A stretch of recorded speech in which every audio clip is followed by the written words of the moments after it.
अगं आजी असं असं सॉन्ग आलंय तर म्हातारीचा रोल मला करायचा आहे म्हणून. तर मला म्हणते, म्हातारीचा रोल करणार आहेस तू? बरं. तू कशाला करतेस? त्यांना सांग मी करेल म्हणून तू नको करू.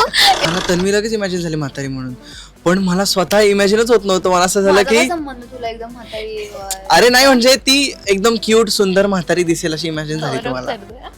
चाकरीमध्ये 2 गोष्टी आम्ही केल्या, ज्या म्हणजे कठीण होत्या आमच्यासाठी, तरुणपण आणि वृद्धपण. मला असं होतं बापरे म्हातारपणी मी अशी दिसणार आहे.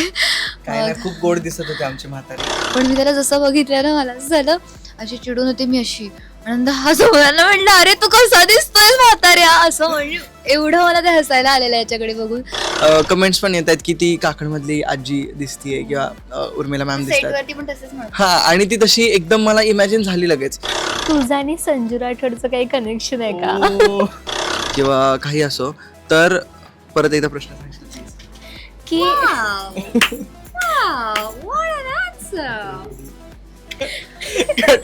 हाय हॅलो नमस्कार, मी प्रांजली स्नेहा सुनील लॅमलाईट मराठीमध्ये तुम्हाला सगळ्यांचं स्वागत आहे. सारेगम प्रेझेंट चाकरी हे सॉन्ग आपल्या भेटीस आले, त्याच निमित्ताने आपल्यासोबत तन्वी आणि प्रणित आहेत. तर कसे आहात? मस्त. तू कशी आहेस? खूप मस्त. कसं झालं शूट? एकदम मस्त, एकदम भारी आणि खूप मस्ती केली आम्ही त्याच्यामध्ये. आणि BTS आता बघायला मिळत आहेत, पण सॉन्ग नक्की जे बघायला मिळते ते खूप भारी आहे. आधी ते बघा, मग हा इंटरव्ह्यू बघतील. चाकरी इज टोटल फन. आम्ही खूप जास्त मजा केली आहे, खूप जास्त धमाल केली आहे. अँड येस, आमच्यासाठी काही चॅलेंजेस होते ते आम्ही पूर्ण केले आणि तुमच्यासाठी चाकरी घेऊन आलो आहे. सो चाकरी करता करता चाकरी नक्की बघा. चाकरीमध्ये तुम्हा दोघांचे पण ओल्ड एज लुक आहेत, ते असं माझ्या डोळ्यासमोरून जात नाही आहे. पण आता तुम्ही दोघं खूप गोड दिसताय आणि तुझं ते फुल खूप कॉम्प्लिमेंट करताय त्या कलरला. आणि बरं, चाकरीची एंटायर प्रोसेस होती ती कशी होती? चाकरीची प्रोसेस म्हणजे आधी तर आम्हाला सांगितलं गेलं की कॅरेक्टर कुठून कसं शिफ्ट होणार आहे आणि तुम्हाला कसं वागायचं आहे. म्हणजे ट्रान्झिशन्स खूप आहेत. एक फर्स्ट याच्यामध्ये तुम्ही बघाल पहिल्या 1 मिनिटामध्ये तो चहा म्हातारे आजोबा असताना घेऊन आलेला आहे आणि मी कटकट करते आणि तिथून जेव्हा तो वळतो त्याच्यानंतरचं त्याचं तरुणपण आणि मग ती माझी तरुणपणातली कटकट. सो ते आम्हाला पहिलं इन्स्ट्रक्शन्स दिले होते की म्हातारपणामध्ये तुम्हाला कसं वागायचं आहे, तरुणपणामध्ये कसं वागायचं आहे. सो चाकरीमध्ये 2 गोष्टी आम्ही केल्या, ज्या म्हणजे कठीण होत्या आमच्यासाठी, तरुणपण आणि वृद्धपण. हां. सो 1 दिवस तर आम्हाला कोरिओग्राफीमध्ये सगळा गेला चाकरीच्या. तर कोरिओग्राफी सगळी डन झाली आणि पुढचा पार्ट जो मधला होता, जे इमोशन्स होते आणि कोरिओग्राफी झाली. डान्स पार्ट खूप आम्हाला असं वाटतं सोपा होता चाकरीचा. मेन पार्ट होता इमोशन्स, रागातले असतील, प्रेमातले असतील आणि मग म्हातारे झाल्यानंतरचे असतील. सो ते कुठेतरी कठीण वाटत होतं आम्हाला. आणि ओव्हरऑल चाकरी म्हणजे आमच्या पूर्ण टीमचं प्रेमच आहे, ते आमच्या टीमची मेहनत आहे चाकरी म्हणजे. आणि चाकरी म्हणजे मस्ती पण आहे आणि चाकरी म्हणजे जिव्हाळा पण आहे. आणि चाकरीमध्ये आम्ही जे काही एफर्ट्स घेतलेत त्याचं पूर्ण म्हणजे म्हणतात ना, चाकरी हे माझ्या स्वतःसाठी माझं पहिलं अल्बम सॉन्ग आहे आणि चाकरी म्हणजे माझ्या स्वतःसाठी माझं एक लहान बाळ आहे. ठीक आहे.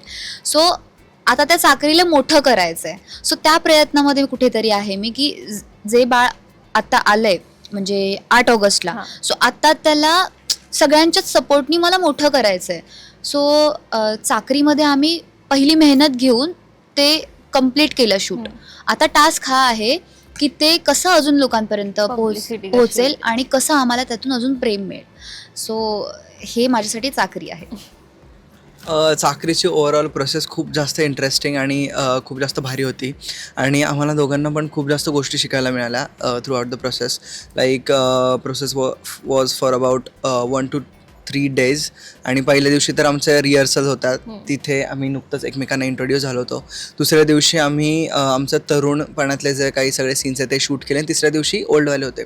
सो या गोष्टीतून आम्हाला शिकायला काय मिळालं की ॲज अन आर्टिस्ट जेव्हा तुम्ही तरुण पात्र करता आणि जेव्हा तुम्ही ओल्ड पात्र करता, तर तरुण पात्र किंवा तरुण प्रणित तसाच चिडतो, किंवा तसाच चिडू नाही शकत जसं ओल्ड एजमध्ये तो चिडतोय, किंवा तो तसा उभा नाही राहू शकत जसं तो म्हातारपणी उभा राहतोय.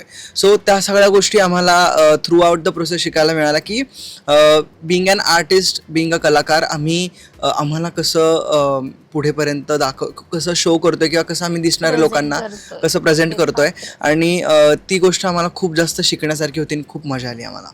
बरं, ह्यामध्ये ना तुम्ही दोघांनी पण एकमेकांना म्हणजे स्वतःलाच ओल्ड एजमध्ये बघितलंय, तर तेव्हा असं बघून झालं का अरे आपण कसे दिसणार आहोत असं म्हातारं झालं, असं काही बघितलं का, इमॅजिन केलं का? हां, मी तर इमॅजिन करतच होते की मी म्हातारी झाल्यानंतर कशी दिसेन. आणि पूर्ण मेकअप वगैरे झाला आमचा. मला असं होतं बापरे म्हातारपणी मी अशी दिसणार आहे. काय ना, खूप गोड दिसत होते आमची म्हातारी throughout the process. आणि मग मला एक्साइटमेंट अशी होती की चल ठीक आहे मी आता अशी दिसते, हा म्हातारा कसा दिसणार आहे ते मला जास्तीत जास्त बघायचं होतं. आणि काय झालं, या म्हाताऱ्याला आवरायला खूप वेळ होता आणि माझं आवरून झालं होतं, ह्याचा कॉल टाईम लेट होता. सो पहिला सीन माझाच लावलेला आणि माझं झालं शूट कम्प्लीट. आणि मी आपली 2-3 वेळा विचारते प्रणीत आला का, कारण मला ना असं तो आल्यानंतर आहे ना म्हणजे बघायचं तर होतंच, पण मुद्दामून याला बघून असं एकदम हसायचं होतं, कसं दिसतोयस तू वगैरे. सो माझं शूट जसं होत होतं ना तसं मी सगळ्यांना विचारायची हे झालं त्याचं. आणि हा नेमका मला शोधत सेटवरती आला होता. आणि तो जसा आला ना, माझा सीन इथे चालू होता आणि पेपरचा आय गेस सीन होता, पहिलाच सीन पेपरचा सीन होता. आणि मी अशी बघते आणि मी पेपर काढते असं आणि इकडे लुक देते तर हा तिथेच होता. आणि मला ना अजिबात कंट्रोल नाही झाला आणि मी त्या सीनमध्येच हसायला लागले. कट झालं ते केलं सरांनी, पण मी त्याला जसं बघितलं ना मला असं झालं, अशी चिडून होते मी अशी. आणि हा सोहळ्याला म्हणलं अरे तू कसा दिसतोय म्हाताऱ्या, असं म्हणजे एवढं मला ते हसायला आलेलं याच्याकडे बघून. म्हणजे प्रणीत तू म्हाताऱ्या झाल्यानंतर असा दिसणार, म्हटलं नाही मी असा नाही दिसणार, मी हँडसम दिसणार आहे वगैरे हे सगळं चालू होतं. पण म्हणजे खूप मजा आली आम्हाला ते म्हाताऱ्या लुकमध्ये बघायला. एक्साइटमेंट तर होतीच, पण बघितल्यानंतर एकमेकांना जे आम्ही सारखं हे करतो ना की तू कसा दिसतोयस बघ रे, किंवा एकदम सिरियस सिच्युएशन मध्ये असेल आणि आपण खाली बघतोय एक मिनिट सिरियस सिच्युएशन चालू आहे, आमचा रडायचा सीन आहे, आम्ही एकमेकांकडे बघून भाऊक होणार आहे असं आहे. आठवलं तर सीन बाहेरचा असं बघणार आहेत आम्ही की असं डोळ्यातून प्रेम वगैरे असं ते सगळं होणार होतं. आणि असं खाली बघायचं होतं. तो आपण किती वेळा टेक घेतला, आम्ही 5-6-7 वेळा मस्त आरामात टेक घेतले, सक्सेसफुली 7-8 टेक आम्ही घेतलेले आहेत. आणि हा सिरियस असायचा, हा सिरियस असायचा. पहिले 1-2 वेळास हा सिरियस नव्हता, हा पण हसत होता. हा एकदम झोन पकडायचा मस्त आणि मी अशी खाली बघायची आणि हा माझ्याकडे असं बघत असायचं एकदम सिरियसली, असं डोळ्यातून पाणी वगैरे. आणि माझं असं व्हायचं की प्रणीत नको बघू माझ्याकडे, असं थांबलं होतं. सर थांबा 1 मिनिट थांबा, मला हसायला येते. आणि काय व्हायचं ना, बाहेर उभे होतो, सनलाईट जात होती ग, आणि मग ना प्रॉब्लेम येत होता शूटला. आणि माझं असं झालेलं ना की मला एकदा हसायला आलं ना, म्हणजे सुरू झाले ना की मी थांबत नाही. म्हणजे आता मला कळले की मला ह्याच्याकडे बघितल्यावर मला हसायला येतं बाबा, तर तो कंट्रोल कसं करू. बरं ठीक आहे, कंट्रोल केलं. सर बोलले रोलिंग ॲक्शन. सर थांबा माझ्याकडून नाही होते. हे कंटिन्यू चालू होतं. मग सगळं शूट थांबलं. सगळे बोलले ठीक आहे आता तू 2-4 वेळा बघ तिकडे. मला असं वाटतं की आता बोर होते आता मला याच्याकडे बघून. मग मी नॉर्मलला आले आणि मग त्याच्याकडे बघितलं. मग हेच सगळे जे सीन होते ना हे बघण्यासारखेच आहेत. आणि याचे पण BTS येतील ना रे, तुझे सांग. पहिलं तर म्हणजे जेव्हा मला कळालं की आम्हाला आमचे ओल्ड पात्र करायचे आहेत, तर आता प्रत्येक ॲक्टरची एक काय म्हणू शकतो, तो स्वतःला एक लगेच विजिबिलिटी असते की अच्छा मी असं दिसेल. पण जेव्हा मला कळालं की आम्ही ओल्ड एजचं कॅरेक्टर करणार आहे, तर मला तन्वी लगेच इमॅजिन झाली म्हातारी म्हणून. पण मला स्वतः इमॅजिनच होत नव्हतं. मला असं झालं की तुला एकदम म्हातारी, अरे नाही, म्हणजे ती एकदम क्यूट सुंदर म्हातारी दिसेल अशी इमॅजिन झाली तुम्हाला. नाही सेफर नाही, मला खरंच असं वाटलं. आणि कमेंट्स पण येत आहेत की ती काकणमधली आजी दिसतीये किंवा उर्मिला मॅम दिसतात. हा, आणि ती तशी एकदम मला इमॅजिन झाली लगेच. पण मी स्वतः इमॅजिनच नव्हतं होत. मग मला असं झालं की यार मी दिसेल का चांगला. मग मी मेकअपवाल्या ज्या ताई होत्या त्यांना म्हणलं ताई प्लीज चांगला मेकअप करा माझा, कारण ती ऑलरेडी इतकी सुंदर दिसते आणि ती ऑलरेडी रेडी झाली होती. माझा कॉल टाईम लेट होता म्हणून मी लेट गेलो होतो. सो मला असं झालं की यार मी देवा प्लीज मी चांगला दिसू दे आणि मी म्हातारा वाटू दे. पण आम्ही केलं, ते झालं आमच्याकडून. आणि आम्ही ट्राय केलं कुठेतरी जवळपास म्हातारे दिसण्याचं.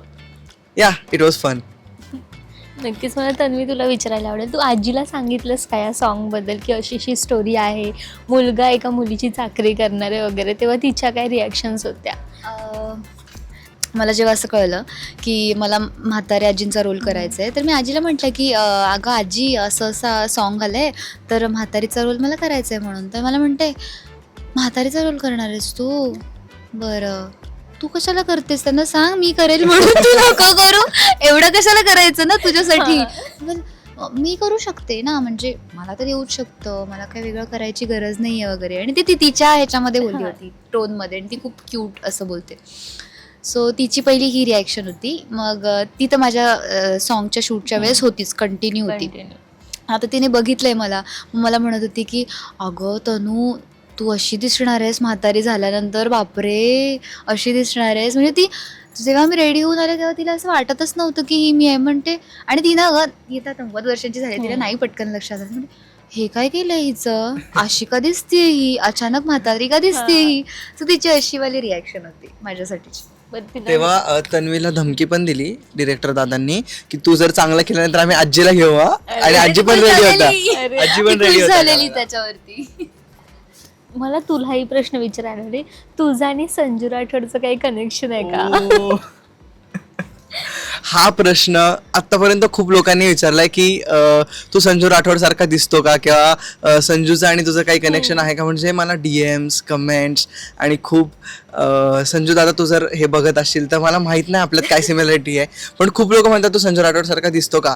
तर संजू दादाचं माझं असं ॲज सच काही रिलेशन नाही आहे, पण हो नक्कीच मला पुढे जाऊन त्याच्यासोबत काम करायला आवडेल.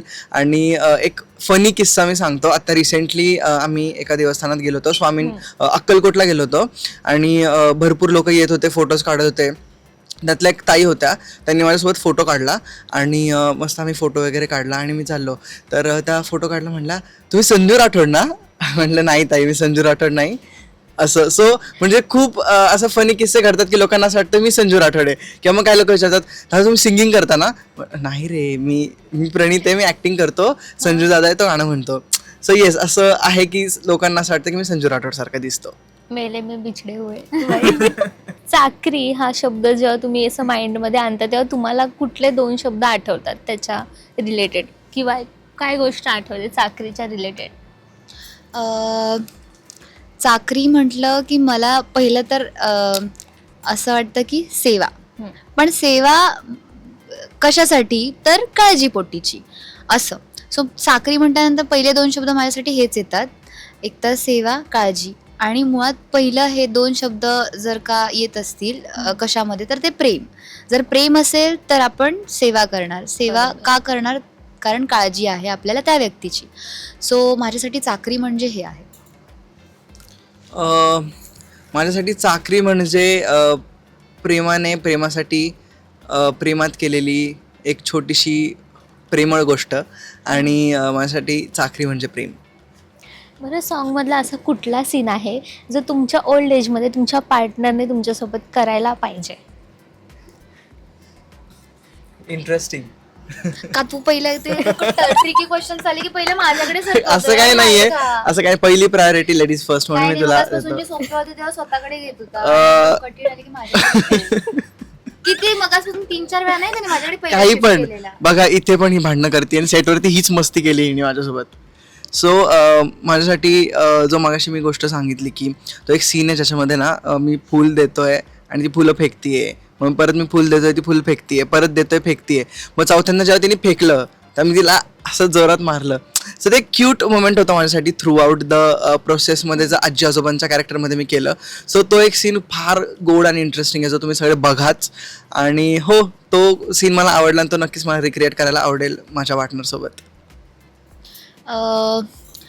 मला आवडणारा सीन आहे जेव्हा बेडवरती मी बसले विणकाम करत आणि माझे पाय धावत पाहिजे पण रिअल लाईफ मध्ये पण तिचा आवडता सीन होता तो, कारण तिचा असं झालं आता मी दमली आहे, आता माझे पाय दाब. तर ना सर मला सकाळी बोलले होते की ना असे असे सीन असणार आहेत, घराच्या आतले हे सीन आहेत, घराच्या बाहेरचे हे सीन आहेत. तर बाहेरचे सीन बऱ्यापैकी उरकले होते, मग घरातले चालू होते. मी प्रत्येक सीन नंतर विचारायची, ओ तो पाय चेपायचा सीन कधी असणार आहे, ओ तो पाय चेपायचा सीन कधी असणार आहे, ओ. तर मग सर म्हणायचे थांब थांब घेतोय घेणार आहे, आत्ता घेणार आहे. मग एकदम कंटाळा आल्यानंतर परत तेच, ओ पाय चेपायचा सीन तो कधी आहे असं. आणि तो झाला पण चांगला होता, कारण त्याच्यामध्ये प्रँक पण झाला होता. म्हणजे तो किती विदिन 2 मिनिट्समध्ये 1 मिनिटमध्ये तो वन टेक झाला होता, पण त्याच्यामध्ये प्रँक केला होता ॲक्च्युली सरांनी. सो त्यामुळे तो माझा फेवरेट आणि क्यूटवाला सीन आहे. पण तुझा प्रश्न असा होता की फ्युचरमध्ये करायचं तर रिक्रिएट, तर मला तो बिलकुल आवडणार नाही आहे. आणि ना मी तशी आहे की मी माझ्यावाल्या पार्टनरकडून माझे पाय चेपून घेईन. सो मला असं वाटतं की रिक्रिएट करायचं असेल तर थोड्या वर्षांनी अजून ते होईल ना. तर जो सायकलवाला सीन आहे जिथे तो बसवून नेतो, सो मला तो रिक्रिएट करायला खूप जास्त आवडेल. बरं, एखादा कलाकार जेव्हा स्टार्टिंगच्या स्ट्रगलिंग फेसमध्ये असतो तेव्हा आजूबाजूचे जसं ट्रीट करतात आणि आपण जेव्हा स्टार होतो किंवा नोन फेस होतो तेव्हा त्यांचं आपल्याला ट्रीट करणं हे बदलतं. सो त्या डिफरन्सबद्दल काय सांगा आणि काय गोष्ट मनात ती सलते की ह्या एंटायर प्रोसेसबद्दल? सर्वप्रथम तर मला असं वाटतं की लोकांना कधी कधी त्या कलाकाराचा स्ट्रगल पिरियडच माहिती नसतो. कारण त्यांना तो कलाकार दिसतो की अरे ह्या कलाकाराने हे अचीव केलं, अरे खूप पटकन रे, अरे ह्याला हे मिळालं, अरे तन्वीने ट्रॉफी जिंकली.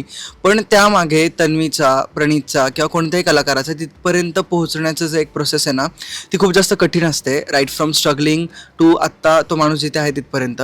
म्हणजे आता मी पण एक थिएटर आर्टिस्ट होतो आणि मला झीचं बेस्ट ॲक्टरचं नॉमिनेशनसुद्धा आहे. पण त्याच्यानंतर सुद्धा लोक मला म्हणजे जे काही आजूबाजूचे असतील, जसं तू विचारलंस की कसे ट्रीट करत होते किंवा काय, तेव्हा माझ्याकडे काहीतरी होतं. पण तरी पण लोकांचं ट्रीटमेंट तेव्हा मला जास्त लोक ओळखत नव्हती, कारण मी एक प्रामाणिक साधा थिएटर आर्टिस्ट होतो, चांगली कामं करत होतो. पण त्याच्यानंतर जेव्हा मी कंटेंट क्रिएशन सुरू केलं, लोकांपर्यंत पोहोचायला लागलो, मग मला सॉंग्स मिळाले, सारेगमनी सॉन्गसाठी अप्रोच केलं. त्याच्यानंतर लोकांचं एक माझ्याकडे बघण्याचा दृष्टिकोन बदलला की अच्छा, अरे हा आता चांगलं करतोय. मग मला जुन्या काही लोकांचे फोन, अरे छान करतोयस, मग ये ना कधीतरी आपण डिनरला जाऊयात, लंचला जाऊयात. पण मला असं वाटतं की from the start to end असे आपले काही मोजके लोक असतात जे आपल्यासोबत असतात. आणि मी तरी त्यांनाच जपतो फक्त, की जे माझ्या स्ट्रगलिंग एरामध्ये, जेव्हा माझ्याकडे फेम नव्हते, जेव्हा माझ्याकडे पैसा नव्हता, जे लोक तेव्हापासून आहेत आणि आज पण माझ्यासोबत आहेत. येस, ऑब्व्हियसली मी त्या लोकांसाठी माझ्या मनात खूप जास्त रिस्पेक्ट आहे. आणि जे लोक बोलत राहतात किंवा जे लोक आपल्याबद्दल वाईट आहेत किंवा आपल्याला ट्रोल करतात किंवा काही बोलतात, त्या लोकांसाठी मला एकच आहे की आपण माणूस म्हणून चांगलं वागायचं. आणि स्वामी सगळं बघतायत आणि प्रत्येकाचं म्हणजे आपण माणूस म्हणून जर चांगलं असेल तर आपल्याला त्याचं फळ चांगलंच मिळणार आहे. सो आपण माणूस म्हणून माणसासम वागावे, सगळ्यांसोबत माणसाने माणसाशी माणसासम वागावे. येस. मी या प्रश्नावरती बऱ्याच वेळा चर्चा केली आहे आधीसुद्धा, की बिग बॉसच्या आधी मी होते कलाकार म्हणून, मी पडद्यावरती होते, पण तिथे सुद्धा मला काही प्रॉब्लेम्स फेस करायला लागत होते. म्हणजे पाहिजे तेवढी ओळख नसणं आणि ओळख असून सुद्धा लोकांनी तशी किंमत न देणं. मग हे झालं सेटवरचं. किंवा आता बघायला गेलं तर फायनान्शियल स्टेटसबद्दल, की माझे जेव्हा वडील गेले त्याच्यानंतर माझ्याकडे असं फार काही नव्हतं, कारण मी स्वतःच कमवत नव्हते आणि पप्पांच्या जोरावरती काय म्हणून माज करायचं ना. सो मला स्वतःचं विश्व निर्माण करायचं होतं आणि मी त्या बाबतीत खूप जास्त अशी जिद्दी आहे की मला जर करायचं आहे ते करायचं आहे. सो त्यासाठीचा जो स्ट्रगल माझा चालू होता त्या काळात, जितकी माणसं माझ्यासोबत होतीत माझ्या आत्ताच्या लाईफमध्ये, आता जी सक्सेसफुल मी आहे इतकी नाही आहे, बट जितकी काही मी आहे आत्ता, तीच माणसं घेऊन मी चालते. कारण माणसाची खरी ओळख आपल्याला आपल्या पडत्या काळामध्ये होते, ना की उभरत्या काळामध्ये. जेव्हा आपण उंच उडान घेतो त्यावेळेस माणसाची नाही ओळख होऊ शकत, कारण ते ना असे गोडाला साखरेला लागणाऱ्या मुंग्या असतात. की फेम बघितला, अरे वा वा ही तर माझी मैत्रीण आहे, अरे ही तर माझी पुतणी आहे, मग ते स्टोरी, मग ते स्टेटस वगैरे, ते सगळं पैसा खेचून घेतो, ते सगळं फेम खेचून घेतो. आपल्याला जी माणसं खेचणारी असतात ना, जी आपण खेचतो, ती खरी परिस्थिती दाखवते. आणि मला तरी असं वाटतं की मी 5 वर्षांपूर्वी जी काही आहेत ती माझी खरी माणसं कमावली. आत्ताची असतील, जी येणारी आहेत, जे माझे फेम बघून आली आहेत, त्यांच्याशी मी फक्त असं की हाय हॅलो वगैरे इतक्यातच असते. बाकी हा जसं म्हटला की सगळ्यांनी एकमेकांशी माणसासारखंच वागावं हो. आणि ते मी खूप फॉलो करते. माझं सेटवरती स्पॉट दादा असू दे किंवा कोणी असू देत, मी तसं ट्रीटच करत नाही. मी सगळ्यांना सेमच ट्रीट करते आणि मला तसंच आवडतं करायला. सो असे प्रकार बरेच घडतात की मीडियावाले आले की मीडियासमोर वेगळं एक रूप दाखवायचं आणि मीडियावाले गेले की मग वेगळं रूप दाखवायचं. म्हणजे हे ऑन सेट म्हण किंवा इतर कुठेही म्हण. सो अशा बऱ्याच गोष्टी घडतात ज्याच्यातून मी गेली आहे आणि त्या गोष्टींनी खूप ट्रॉमाटाइज्ड केलं होतं मला आणि मला एका पॉईंटला असं झालं होतं की हे सगळं असंच चालतं बहुतेक वगैरे आणि त्यातून मी शिकले की मी कितीही मोठी झाले ना तर कदाचित मी ह्या गोष्टी नाही करणार. कारण जेव्हा मी कोणीच नव्हते, जेव्हा माझ्याकडे काहीच नव्हतं, तेव्हा मी ह्या सगळ्या गोष्टी फेस केल्यात आणि हे मला माहिती आहे, जाणीव आहे की लोक कसे वागत होते माझ्याशी. बरोबर. मग आता जर मी मोठी झाल्यानंतर किंवा मला थोडी ओळख मिळाल्यानंतर जर मी कोणासोबत अशी वागतीये ज्याला ओळख नाही आहे, फेम नाही आहे, ज्याच्याकडे पैसा नाही, तर माझ्यात आणि त्या लोकांमध्ये ज्यांनी मला हिणवलं होतं त्यांच्यामध्ये काही डिफरन्सच नाही आहे. सो ह्या गोष्टीतून मी हाच बोध घेतला होता की कितीही मोठं शिखर गाठलं ना तरी असं न बघता ना असं पहिलं खाली बघेन की ओ अच्छा मी तिथून इथे आले का, बरोबर. हां मग मला तिथे पण बघितलं पाहिजे असं. सो हे मी आता जास्त फॉलो करते. नक्कीच. Nice one. खूप छान वाटलं तुमच्या दोघांशी बोलून. लॅमलाईट मराठी करून चाकरी या सॉंगला खूप खूप शुभेच्छा. Thank you so thank you so much. Much limelight Marathi.